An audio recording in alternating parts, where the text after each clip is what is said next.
Welcome back inside the Bear Cave here with Jaden Taylor. We're starting our alumni series here for the Growlers, and we're bringing back a 2019 alumni and current Cubs minor leaguer in Max Bain. Max, first, great to have you on.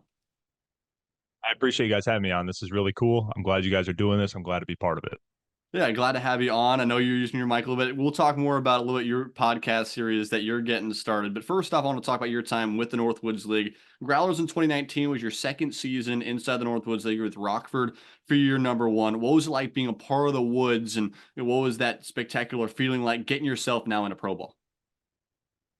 Woods is a grind.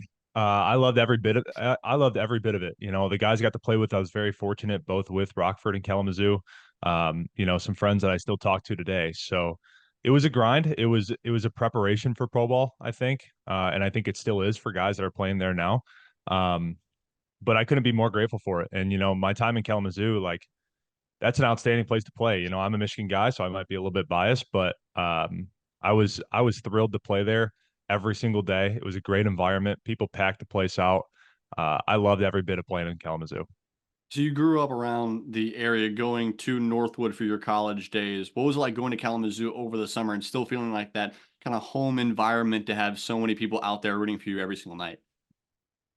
It was really cool. It was really cool just because, being so close, like it was easy to have family out. It was easy to have old teammates out, guys that have moved to the area and whatnot. It's hard to expand much more on that just because of how much of a grind that schedule is. You don't really get too much time to go home on an off day or something like that. You really only get like one a month or one and a half in the season. But being able to have so many people that I was close with out to the games, that was something that was really nice for me and made the schedule a lot easier for sure. So in 2019, you're just finishing off your last season with Northwood, looking your options going to Pro Bowl. What was the choice going to Kalamazoo to help you get to your next step? Yeah, so the choice to go to Kalamazoo was a pretty easy one for me. Honestly, it was something that I looked at as an opportunity to stay on the field in preparation for the draft. This was still when they were doing it. Um, this is the last year of the 40 round draft, so this is still when they were doing it, like second week of June. But there is kind of like a buffer in between the college season and the draft, and I wanted to stay in shape provided I was given an opportunity. I wanted to hit the ground running, no matter where I went. So, I had some pre-draft meetings. The Rangers were interested in me. They had been out to see me a few times. I had a pre-draft meeting with the Pirates. So I knew that it was certainly a possibility, but material like it never really came to fruition. And I'm kind of glad it didn't at the time because, as you kind of talked about, I have a unique path. I wasn't really ready for pro ball at that moment. I think I was ready to handle the schedule, but physically speaking, I don't know that I would have survived. I knew what to expect of the schedule. I knew what to expect of, I guess simply just playing the game. But I don't think I would have held up because I was still not necessarily in my best physical shape. I was still, pretty close, if not above 300 pounds when that time came. So, obviously there was some talent on the field. I wouldn't have looks if that weren't the case. But I don't think I would have survived had I got selected right out of Kalamazoo, which is when I decided to go play in the United Shore League. Yeah, so you're going to play with the USBL, which I think currently has four teams. I'm pretty sure it was still called the Utica Unicorns at that time, correct? Oh yeah, oh yeah, I was a unicorn. So you go from Kalamazoo to Utica. Talk about that experience, your first experience truly with professional baseball, although being independent ball throughout the back half of that summer in 2019. You started first half in KZoo, and then second half ended up going out to the United Shores.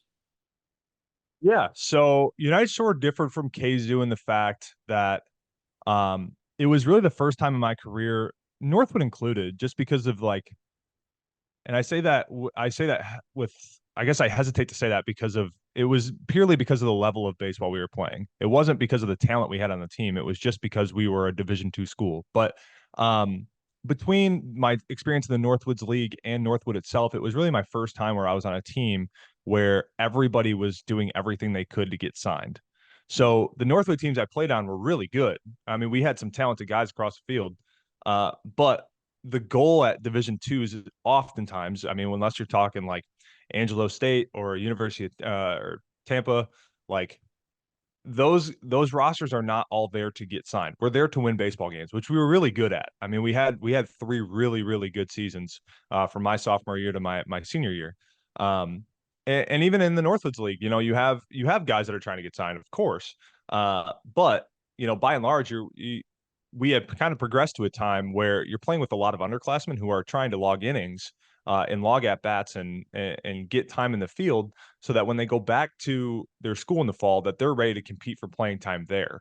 So it was a little bit different aspect in that case. The Utica League was great in the sense that I got to live at home while I did it, right? So I'm Metro Detroit guy. It was like a 30-minute drive to the park every day. Um, it wasn't as rigorous as the schedule in Kalamazoo in the sense that, like you said, there's only 4 teams, so you play 2 to 3 games a week, and that's pretty much it. The rest of the time is for you to capitalize on the time to train, develop, all that fun stuff. So I was thankful for it for several reasons, but I also think that it could have been Kalamazoo was a better opportunity in the sense that the schedule was more so mirrored the schedule that I would face in pro ball.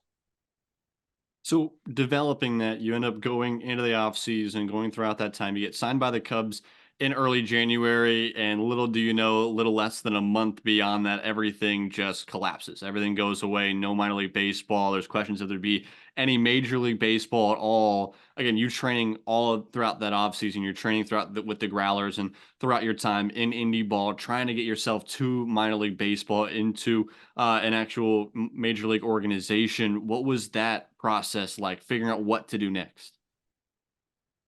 So I guess we start with that offseason, right? And I go into that offseason and I'm probably 90, 92. I might touch a 93 on a really good day. Again, still really wasn't where I needed to be physically to get signed. So that was kind of an offseason where I really went all in, right? It was kind of like if I get a contract, great. If not, then I can look back with no regrets. And I did everything I could to get signed. Um, we fast forward about 4 months, and I can't thank the guys over at Primetime Velocity enough because they gave me the chance to not only train there in the morning but also instruct high schoolers at night. And it was the first time that I had really dove into the drive line philosophy and ideology of throwing. Um, so, like I said, we fast forward about 4 months, and while a lot of stuff happens there, I'm now a guy that's 94, 96 and can show you 97, and I'm 260. Mm. Right. So I throw this live AB day in the beginning of January, tweet it out. I get the retweet from Pitching Ninja. Thankful for him because he has helped me more than he will ever know. Um, and, that was really when things started to happen quickly. I knew that there was interest. I had a few teams that were interested, but they were really kind of like non-committal at that point. But when that video went up, that's when I really got committed interest especially from the Cubs, but there were a handful of other teams as well. Um, Go to my first mini camp, and that's like end of January, kind of leading into spring training. And it was kind of there that I realized, I guess once I got home from getting sent home from COVID, that was when I Mm. realized, man, I'm still really like I'm not where I need to be physically, but I'm close. I'm a lot closer than I was. Um, we go to that mini camp 3 or 4 weeks. I think we get a couple days of spring training, and I remember sitting in that hotel room with my roommate Adam Choplik, and we're watching that. I think it was like Thunder Jazz Mm. NBA game, and we're watching all those dudes get pulled off the court, and we're like, "What the hell is going on?" I'm sorry, I don't know if I'm allowed You're to all use good. that, We'll but cut it out. we're like, "What the heck's going on?" So I mean, it was all the buzzword of that year was unprecedented, right? So that whole time was unprecedented for us too. So we had no idea what to expect. I remember telling some of my best friends from Northwood, I was like, yeah, hey, 2, 3 weeks, we'll be fine. Well, everything will be back up and normal. We can't afford to like shut down forever. That was obviously not the case. So everybody gets their flight home. I remember flying out of Phoenix Airport, and half of the people flying out were just all carrying their team duffels, right? Mm. So you're seeing guys from the A's, the Giants, the Cubs, the White Sox, Diamondbacks. The list goes on, right? So I go home and I live at home again with my parents, and they couldn't have been better to me because they really helped me on the nutrition side, even going back Mm. to that last fall. Um, so go home, move back in with my parents, and I go right back to what I was doing. Essentially, I went to prime time every day. Michigan had shut down at the time, but One of my best friends, Trey Nordman, him and I would go into primetime every day, and the owner basically told us, "Hey, park out back so the cops don't see that you guys are there because obviously the whole state shut down. We're not supposed to be outside." So we would go in every day. Lights, we'd have minimal lights on, pretty much no indication that we're there. Um, and we did that all summer. And I think I threw about 100 innings in that in the batting cage that summer because we couldn't go outside. Mhm. Uh, and I made the most of the situation, right? Like that's pretty much all I could do. So trying to get other pro guys in the area to come take ABs, throwing bullpens when I can. That was pretty much my 2020 summer. And it was, I mean, I made the most of it. That's kind of what it comes down to. You know, I went back to camp the following year in 22, in 21, sorry, at 235 pounds. So we really completed this full transformation of being just about 305 all the way down to 235. And that was really cool. I was actually, obviously a lot of bad stuff happened during COVID. Um, However, I was thankful for that block to really invest in my own career and my own development and just to find out how good I could be, you know? How do you feel that time helped propel you to truly be ready for pro ball? I think it helped a lot. I think it helped a lot because not only was I developing physically, but I was developing mentally as well. And I was really I went into pro ball like really going to pro ball, right? So we're talking camp of 21. I went into pro ball incredibly confident in my ability. You know, I was fortunate enough to, you know, spend some time in that winter of 20 to 21 out in Arizona. Um, and I got to face guys that had big league time, that were upper level minors guys. Fortunate enough to do so through a couple of my friends, Eric Sim and Trevor Bauer, like being able to use their facility and being able to do stuff with Watch Momentum. Like I was really thankful to do that. So I went in incredibly confident. And I told the pitching coach when I walked in, I was like, look, my goal is to make a full season roster. I kind of know where I stand, but my goal is to make a full season roster, right? So we're talking low A to triple A. I just want to be on one of them. And I don't expect to be on triple A. I just want to make a full season roster. Mhm. Uh, by the time we walk out of camp, I earned a starting gig for the high A team. So it went about as good as it could have went. Mm. So I guess with the Growlers, how do you feel maybe that time with KZoo? You mentioned the longer schedules. Again, you now fully get to your time in high A with South Bend. That's a grind of a schedule itself. How do you feel the preparing day by day that you had to do in KZoo as well as Rockford, but in KZoo in the Northwoods League overall? How do you feel that time setting yourself each and every single week to get your arm right? Again, more of a reliever with KZoo, but to get your arm right every single day to get yourself ready for that gauntlet of a schedule. I think it's just doing the gauntlet of the schedule, to be honest with you, right? That's probably the biggest benefit of the Northwoods League is you're playing 2 game series, so the travel is comparable to what I did in the Midwest League, but you're playing 2 game series, so you're on the road every other day essentially. Um, so I think it's just being part of that schedule that forces you like, hey, I'm at the park every day. This is how I want to use my time. This is what I need to do to be ready to go for the night. And obviously, I've worked into kind of more of a relief role in pro ball now. So that time in Kalamazoo is uh, it's it's a foundation for what I want to do now in terms of like I just said, right? Having the awareness and knowing what I need to do to be ready to go every single night. So now going into recent years, you're heading back and forth with South Bend. Talk about your career a little bit and kind of the ups and downs and what you're hoping to build this next year in 2024. Yeah. So like you said, there have been ups and downs. Um, you know, I started in 21 in South Bend, would have been high A, and I started the entire year. I was on the high A roster from, you know, opening day to the last day of the season. And I was incredibly thankful for that time because I got to, you know, really get to know some really good people, but also I got to play with the big roster, you know, and sending guys up and sending guys down and promoting guys from low A. Like I got to meet a ton of people and I got to learn how to pitch to lineups that were featuring the same guys over and over and over again. Um, unlike a college schedule where you face a team over a 4 game series and you might not see them again until the conference tournament, right? So, you know, played 2021, went really well. I think the offseason focus that year was really like come back being able to command the ball well, because that was something I'd struggled with a little bit. Probably not to the degree that I thought I did, because I am notoriously hard on myself. But that was really the offseason emphasis, was working on command of every pitch. So came back in 22, had a um, pretty good camp, still, 95, 97-ish in that area. Um, and ended up back on the high A roster to start the year.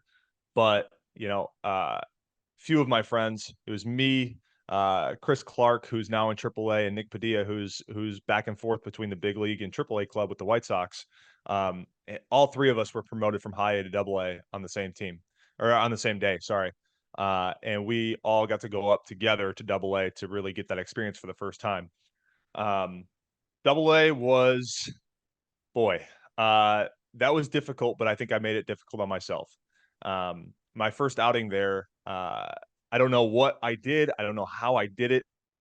I sprained my right ankle throwing out there. And whether I was just trying really hard that day or something just wasn't right with where I was putting my foot on the mound, I don't really know. But I sprained my right ankle. And in my head, I was like, man, I am not going to come up to AA and get hurt the first day I'm out there. So I tried to pitch through it for probably about 6 weeks. Um, we go down to Biloxi, Mississippi, and I'm in the middle of my second inning out there. And again, like, we're 6 weeks into this thing. I'm compensating all over the place. I'm not throwing a ton of strikes. Like, it's not where I want to be, you know. Um, but I'm in the second inning of the start, and I sprained my other ankle. I always say I felt like Carson Wentz out there, and I throw a stray at him every time I do that. But I was out there with two sprained ankles. And it was really frustrating because that was the first time that I had missed time in minor league baseball. You know, uh, by this time, man, I did the IL stint. I think I missed 3 or 4 weeks. Um, Came back, and at that point, I had really, man, I kind of convinced myself that my struggles were self-inflicted, not necessarily something that I couldn't control, like my health. Right. So I convinced myself that it was my fault. Um, so didn't really put a great product on the field for the rest of the year. And that's something that I wish I could go back and change and handle a little bit differently. But I think I'm better for it now. So end up finishing the 2022 season on what's called the development list. It's kind of a new thing in minor league baseball. So technically still on the AA roster, but I was sent to the complex in Arizona to really what it's called, develop. So instead of being at the park from 12 to 10 every day, you're at the complex from 9 a.m. to 1 or 2 p.m. every day, and the rest of the time's yours. So it was a good setup. It was kind of what I needed. I really needed a reset. Full transparency, like, I needed a reset after the way that year went. Um, Came back in 23. Kind of a numbers game. I didn't finish camp the best, but still kind of a numbers game. Opened camp really well. Like I said, didn't finish the best. Opened up on the dev list that year as well. Day I'm supposed to leave, I come in with a shoulder impingement and low back soreness. Not great. End up missing another few weeks after that. Start ramping up throwing again. And, as much as I wanted things to be right, they just kind of weren't. But I was certain that this was something I could throw through. So I rehabbed. I rehabbed all the way through it. Was never great, but I could make it okay to play. Um, Go back to high A, finish the year. Velo's not where it needs to be. I'm finding a way to get results because these are hitters that I've faced before, or this is the level of hitters I've faced before. I know how to get outs, even if I don't have my best stuff. I know how to get outs, and had a couple outings towards the end of the year that don't go my way. One of them I think I had 3 infield hits or 4 infield hits, and took took the big stat that everybody looks at, the ERA. It took it from a 4 to a 6.5. And if we don't have that outing, the year probably looks a little bit different. So that kind of sums up my career. I know that's kind of a long story, but I think for 24, the whole goal is I just need to find a way to stay healthy, right? I need to find a process that's going to work for me. Excuse me. I believe I can do that. I need to do that. That's as simple as it gets. So next step for you, a little bit of not a new route, a little bit, but kind of showing off your experience in minor league baseball. Now working as a podcaster a little bit throughout your time with now caffeine curveballs. Talk about your experience that you guys kind of just got started a little bit. What's the hope for that podcast? Yeah. So, I ran a podcast. This is actually my second one. So I ran what was called the Bain campaign with a couple good friends of mine, Chris McLean and Brian Smith. I ran that back in, that would have been off season of 21, 22. And we did about 13 episodes. It was pretty, it was solid. I think it was it kind of slipped into the trap of what I didn't want it to become, which was question answer. And I wanted to really just be a conversational podcast. And I think after a while, we had so many guests on that we didn't know beforehand. And I think probably every podcast runs into this at some point. But we didn't know how to navigate that, right? So it really became question answer instead of a conversation starter. And then we kind of build off of that for 15, 20 minutes, and then we move on to something different. So the other side of it too is I didn't really put a promote or a emphasis on the marketing or promotion of it. It was one tweet a week when the episode dropped, and that was really it. So seeing what that podcast became with how different I would have done it, um, that makes me more excited for this one. So what we're trying to do right now, we're coming out January 4th with caffeine and curveballs. Like I said, like you said, it's myself and my best friend Trey Nordman. He's with the Baltimore Orioles as a minor leaguer, also a former Kalamazoo Growler. Um, what we're trying to do is we're trying to basically right now we're just trying to promote it. And we're on TikTok, we're on YouTube, we're on Instagram, and we are on X now. And we'll be releasing full episodes on all the streaming platforms like Spotify, Apple Music, Amazon Music, as well as we'll be doing full episodes on X for the video component, as well as YouTube. So first few guests we have lined up have been outstanding. We've had Trey Dillard from the Philadelphia Phillies. We've had Michael O, who is a pitching coordinator at the University of North Carolina at Charlotte. And we have had Drew Hall, who's a trainer, kind of a rehab specialist down at Tread Athletics in North Carolina as well. So um, we're pumped about what we have so far. I think the emphasis for us is just to continue producing content and to continue to be consistent, as I think it is with any podcast. But Trey and I have a really good chemistry that I think is going to work really well in the long run here. How do you hope it's going to build in these next couple of months, or what are you trying to build it to be? Because I know a lot of different podcasts trying to show off minor league baseball. Is it trying to show off your guys' daily life? Is it trying to show how to get through as a minor league picture or a pitcher, or what is it trying to build to? Kind of want it to see what it becomes. It kind of depends on the guest. I don't want it to limit it. I don't want to limit it to, just minor league players or college coaches or, third party coaches.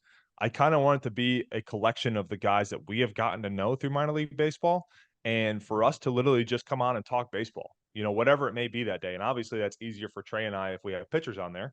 But we have some hitters lined up too. We have Trent Farquhar, who's with the Philadelphia Phillies as well. He's committed to come on. He's going to be a great guest. So honestly, like I want to see what it becomes. Like that is something I'm interested in. I've actually pitched the idea to Trey that once we got done with the interview or with the conversation, sorry, with Michael O, that there was a potential that this becomes a college baseball show. Like we have that opportunity if we want to do that. Um, but I kind of want to let it evolve by itself. I don't know that I necessarily want to have a point of every episode. I kind of want to let the guest, or we'll even call him a co-host, right? Like I want to let the guest or co-host, I want to let them kind of dictate what their episode's going to be about. And I want to give content to people that feels like, some of the best podcasts that I listen to. I may sound like a loser when I say this, but I feel like friends of the people that are hosting the podcast. That's how I want people to feel about our podcast too. I want to be a welcoming environment for people, for the audience, so that we feel like they're friends. And that's I think that's what I'm hoping it becomes.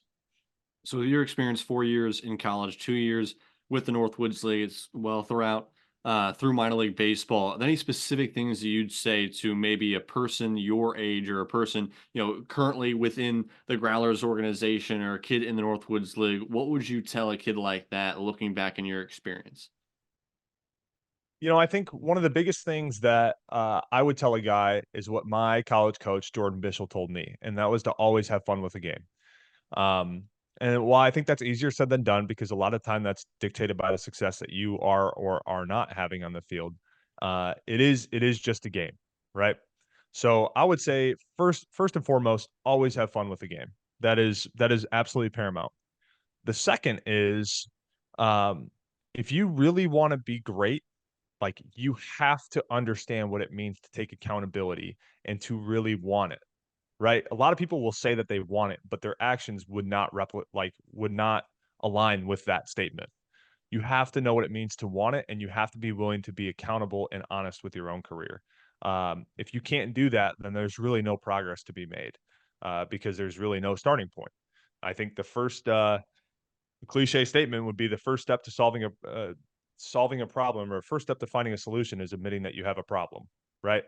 It's the same thing that kind of goes for, okay, my problem is that I want to be in pro baseball. My problem is that I'm out of shape. I'm not physically fit. This is not what it's going to look like for me if I want to be if I want to sign a minor league contract. And then we go from there to find a solution, right? We eat better, we train harder, we spend more time in the gym, we spend more time educating ourselves on what the right, what the right path is or whatever. Um, so that would kind of be my like little spiel on what I would tell kids. Be accountable, be honest with yourself, and have fun with the game. So, final thing for you, looking back in your experience specifically with Kalamazoo, is there any specific fond memory that you have of your time in KZoo and playing with kind of all the different pieces that bring around Kalamazoo Growlers baseball? Yeah. I would say my most fond memory would be, it's tough because this one was not like, this one didn't affect me very well. But my most fond memory was my teammate Jake Hoover getting drafted by the Rangers. Um, and while that was one less spot for me to get drafted, if we look back, obviously, like we talked about, that wasn't the best thing to happen to me on that day. So my best memory is Jake Hoover getting drafted, because we're all out there, we're taking BP, getting ready for the 7 o'clock game. It's like 4 o'clock, or whatever time it is. But you see Cody come out of his office, call Jake into it, and everybody kind of knows, because Jake's under the same situation that I am, where he's on a graduate contract. This can't really mean anything else. So being able to be witness to that moment happen for Jake was really cool. And for everybody to kind of go find him after it happened, whether it be up in the clubhouse or out on the field during BP, that was a really cool thing to be part of, and probably something I'll never forget. Cool. Thank you so much, Max, for your time. Of course, man. I appreciate you guys having me on. This has been fun. That'll wrap it up for this edition of Inside the Bear Cave, our first alumni series of the year. Make sure to check out our alumni series every other Tuesday on the Growlers YouTube page, as well as everywhere else you can find Growlers content. Player signing is going to come up every single Thursday. Very talented team coming to KZoo in 2024. You can also check out our Zoo Crew tickets are available now for this upcoming season. Go to growlersbaseball.com to learn more. And opening day is just right around the corner. May 27th cannot come soon enough. Baseball back in Kalamazoo.